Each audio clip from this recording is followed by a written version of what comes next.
to the third episode of the influential Wellnesspreneur broadcast. My name is Sebastian Hilbert, and I'm the Wellnesspreneur expert.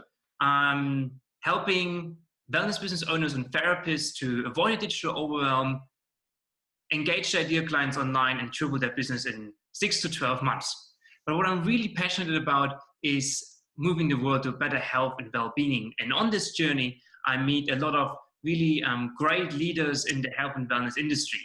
And as it happens, last year during Christmas, on a Christmas party, actually, one of the many, I met a fabulous person, Lou Nulley, who's my special influential wellnesspreneur today. And he started talking to me about the Reach Nepal Foundation that he started, and continued then tell me about that he's a black belt in martial arts, and he's also a yoga business and is quite successful with that, having other yoga teachers with him in this business. So I thought I got to have him on the Influential Wellnesspreneur podcast. So, and here he is today. Hi, Lou, how are you? Yeah, hi, Sebastian. I'm glad to be here. Thanks for inviting me. Awesome, very good. I'm also very happy to have you here. I'm glad it worked out that way. I'd like to get straight into what we're here today. So what I really wanted to know from you at the beginning is, how did you get, as I remember, from a CTO of a fairly large company to your yoga business, and then ultimately actually started an incredible course like the Reach for Nepal Foundation? All right. Well, yeah, thanks, Sebastian. By way of background, I've been been in IT business for most of my life, and reaching the Chief Information Officer role for a department of about IT department of about 600 people. And about 12 years ago, I decided to step out from this role to pursue my passion, and to be able to do what's most important to me. I've always been interested in fitness and health, and in 2005 I studied to be a personal trainer and a yoga instructor. And I set up my business called Yoga Pathways, and over the last 12 years I've developed this to a point where it not only provides yoga classes, but I now also teach mindfulness, meditation, life coaching, as you mentioned in the introduction. And just 3 years ago, we set up, together with a Nepalese friend of mine, his name is Lachu Thapa, the Reach for Nepal Foundation, where we raise funds every year to take a group of people predominantly from Australia to Nepal, to be able to not only trek the Himalayas, but also to be able to assist in people who have been affected by the earthquakes in 2015, where over 8,000 people were killed, to help them get their lives back in order. And through Yoga Pathways, I provide options for people to enjoy a state of physical, mental and emotional harmony through the practice of yoga, mindfulness and meditation techniques, life coaching, and the joy that comes from selfless giving through helping those Nepalese people. I guess I also see now as having the knowledge and experience to share with people on how to be effective in their professional and personal life, and the tools and techniques that they may require to live a more balanced lifestyle, to cope and to manage the stress in our lives, which often predisposes us to so many illnesses. And for many of us, I guess we live in a world where we need to be able to be contactable 24/7, with different time zones around the world, and the technology that can make this so accessible. A bit like this podcast, I guess. But so, in a sense, my main driver for my business is a little different, I guess, to most businesses. It really isn't about so much about maximising profits, but rather how do I promote what I do to avail my services to those that need it the most. So I guess that's where I started from and where I've got to over the last 12 years. I'd say, yeah. Yeah, very, very good. I think, and that's one of the most beautiful things that I love talking to wellnesspreneurs, as we like to call them, like you, is because it's most of the time, it's not about maximizing profits and making a huge, building a huge corporation, as you said, like most, traditional business probably would try to achieve, but it's more about really moving the world to better health and well-being, and mindfulness and dealing with the stress that we have in our environment is definitely a big part. Was that your trigger point when you were mainly working as a CTO, that you found there was too much stress there, and you saw in the working environment or in your own life that you said you had to do something, you had to take that yoga pathway, let's say? Yeah, I guess it's, as I was climbing the corporate ladder, my blood pressure was also climbing. So I was introduced to, I guess, meditation fairly early on in the piece, but to be honest, I didn't really take to it. It just felt a little strange. But soon after that, I ended up going to a yoga class, and the combination of yoga where you relax the body and calm the mind. That essentially the whole purpose of yoga is to prepare the body and mind for meditation. And what that did was I experienced meditation for what it was, and that then really gave me a far better perspective on a whole range of things. That's one of the benefits that come from meditation. You're a little bit more detached from the detail and getting totally absorbed in what's happening here and now. So I guess whilst I still do some IT professional work, but I wanted to expend my energies in what was most important to me and my passion, and I guess what I felt was most important to me was to be able to help others, and I really loved. I was always interested in the health, well-being, fitness industry. So this gave me an opportunity to.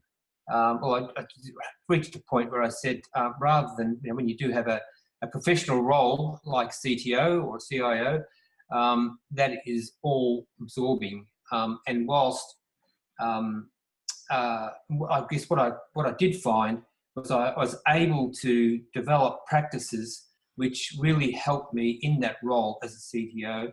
And people would often say to me, why are you so calm and so measured and so considered in what you do? Wow. And that really helped me to, I guess, see things from a different perspective and a far healthier perspective. And it very much helped me in my business, but it also helped me to, I guess, gain some insights as to what I think is very helpful for me to share with other people now. Very good, yeah. And I totally agree. I mean, you hear it from so many entrepreneurs, successful entrepreneurs in all fields that, regular meditation and mindfulness is so important to make good decisions. And that's probably the feedback that you got when they were saying, how can you be so calm?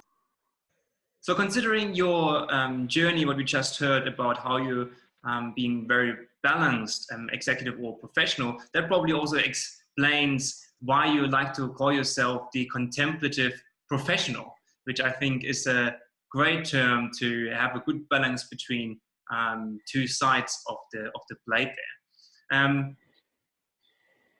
Some parts of this journey that you just described, probably you face some struggles or difficulties. Can you maybe let us know what were some struggles, what did you have to go through to succeed on this journey? Yeah, I think in setting up my yoga pathways, I mean, there were some mechanical issues, some, I guess, practicality things that you really needed to consider right from the start. And that is, I think you do need to have a location which is accessible for many people to attend. Things, you need to have parking, you need to have an ambience about the room that you have. I guess when I set up the business, it was something which I was looking to, I mean, this is over 10 years ago, so online presence wasn't as prevalent as what it is today. And I really needed to go back down to the basics to be able to use brochures and posters and things like that. And I did that through, through shopping centres, doctor surgeries, and also, Weight Watchers, etc. But it was only a short period of time before I was able to get the attendance at my yoga classes, and they were soon full. I normally have about 30 students per class, so and I end up sometimes turning some people away. But I think I limit myself only to about 3 or 4 classes a week, only because I think it really, for me, you really do need to be authentic in holding a yoga class. You need to be able to tune into what the situation calls for, and you need to be able to give of yourself. Everyone you meet is struggling in one way or another, and I think that in some aspect of their life, and when people come to yoga or for meditation, it's important that you're able to, they're coming there for them to be able to switch off or to relax or to let go in some way. So even though I could schedule more classes, I tried to resist it, as I think it would dilute my ability to be able to reach out to students. Personally, I also want to give my attention to my other demands, which are the Reach for Nepal Foundation. And REACH is an acronym for Rebuild, Educate, Assist the Children in Communities Giving Hope for Nepal. So really, the objectives of the foundation are defined in the name of the foundation. And this year, I will personally be leading 3 trips to Nepal, people from Australia and elsewhere, to come together to not only trek the Himalayas, but also to be able to do what some people describe as being the best experience in their lives, and that is in making a real difference in the lives of other people. And the Nepalese people are very, very grateful for what we provide to them, and seldom do people have. I mean, real true joy really comes in the giving of yourself, and this provides that sort of opportunity to do that. Yeah, very good. And you said for your one of the most important things was for you to set up your yoga path-based business, or the rooms and kind of the infrastructure for this. Was there anything in particular you thought that was really, really important, that really made a big difference further down the track when you first set it up? Yeah, look, I did try a number of different locations, and I ended up just waiting patiently for a particular facility to become available. And I think it's worth paying the extra money to have the accommodation, have the site, and as in it is with same with marketing. It's the same with. I think you need to be as professional as you can be in the quality of the service that you can provide. And the location that I have now is a very large room, and it overlooks a lake, and you have the beautiful colours of the sunsets sort of coming through late in the class, and it provides an environment which is really conducive to relaxing and letting go. So I think with and I can talk about it a little later on, but I think with your marketing, with your online presence, with your facilities, it's always important to make sure that it is as professional, and it's designed to meet the needs of your audience. Very good, very good. Well said. What do you think currently to move a business like yours? Looking at Reach for Nepal, but also mainly looking at yoga pathways. What is that in this particular niche the biggest obstacle at the moment to move forward, to move something like that forward?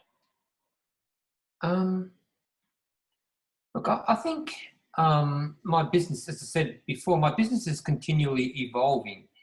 And just recently, for example, because of my unique blend of corporate executive experience and the experience and qualifications I have in yoga and in meditation and mindfulness, I think I can provide a framework for people that for professionals in their 30s, 40s, 50s, and 60s even, how they can be very effective in their work and family life through a structured discipline of comprising principle-centered habits and living mindfully together with a disciplined meditation practice. And to live a contemplative or a meditative, mindful life doesn't mean that you can't be competitive in business, or it doesn't mean you can't have goals and objectives to achieve. And I believe in many ways you can be more effective in business by adopting a mindfulness approach, because I think you begin to see things with greater clarity, and you're more emotionally detached from the issue at hand, which is more conducive to building respectful and meaningful relationships with people, and you're more in touch with the needs of people who work for you and for the people that work for you. Now, I could talk about this for hours, but I guess the issue is, as I continually evolve my business, I'm continually targeting different markets, market segments, from people who just want to have diverse range of benefits that come from yoga. I mean, the people come to yoga for a whole range of reasons.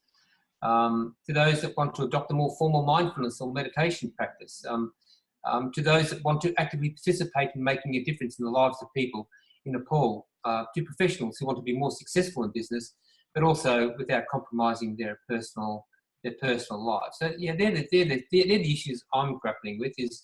Is to how can I reach those target markets for my diverse range of services and to some extent product that I have to offer, and but I'm tapping into different ways to see how I can do that. So it comes down to exposure, basically. Exposure and targeting your message to those specific groups that you're wanting to target. Very good, yeah. And I think that's one of the first things that we do actually, is to really get that down pat. Like, what's your unique marketing message that really cuts through everything that's out there, and it gets you to reach to these different target markets that you're trying to get to. Okay, Lou. So just as always, we always ask our influential wellnesspreneur, what are the your three best tips that you would give anyone who maybe likes to build a yoga business, or maybe is on the brink of doing yoga teaching at the moment, or also any other wellnesspreneur? Yeah, look, there's probably, I think probably first and foremost, you need to have a modern, uncluttered, clean and easy to navigate website. And I'm sure I'm not the first person that's saying that. And when I say modern, I mean something which is suitable for a range of devices. I think including mobile devices. According to the analytics that I have for my website, about half the traffic comes through mobile devices, which is a very significant number. If your website isn't designed for the mobile market, then people will switch off. You're not going to get half the traffic at least. Be clear on what your services and products are, and when they are available, the cost of the services, and a simple way for people to purchase your service or product. I've just redeveloped my website, and just took me took me about a week to do it, but I developed it about a month ago, and I was using one of the state-of-the-art intuitive website builders, and the feedback I've got so far has been that it's really fantastic. Yeah, I agree with that. It's a good website. Oh, thank you. I've also experienced significantly more people expressing interest in my services than I had 12 months ago. I would say that it's probably 3 times as many than I had 12 months ago. And that just because you rebuild, you think you rebuild your website? Make it since my launch 2 weeks ago, my website. So that's probably much more than I've had for quite some time. Unfortunately, our recording cut out here due to a bad internet connection, but Lou was finishing off telling us that SEO is very important to be found on the internet, as well as having a free offer to generate leads that you then can convert into new customers. I thank Lou Nulley from Yoga Pathways for making this happen today, as well as everyone who tuned in to listen. And please make sure you subscribe to the podcast so I can welcome you all next week again.